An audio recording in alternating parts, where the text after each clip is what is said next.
Tumanggi ang Philippine National Police na magsalita kaugnay sa pagkamatay ng aktres na si Jacqueline Jose. Ayon kay PNP Public Information Office Chief Police Colonel Jean Fajardo, ito'y bilang respeto sa kahilingan ng pamilya ng aktres na huwag pag-usapan ang pagkamatay nito. Gayunman, sinabi ni Colonel Fajardo na naniniwala naman ang pamilya na walang foul play sa pagkamatay ng batikang aktres. Nagpaabot din ng pakikiramay ang pamunuan ng PNP sa naiwang pamilya ng aktres. Si Jacqueline Jose ay pumanaw sa edad na 60.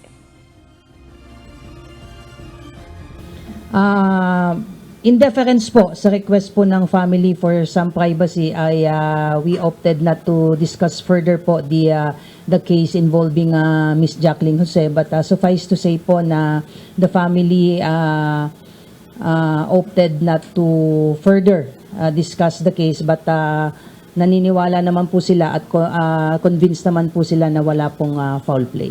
So let us leave it at that as pan request po ng family. At nakikiramay po tayo doon sa mga naiwang mahal sa buhay po at mga kaibigan po ng ni Miss Jacqueline Jose po.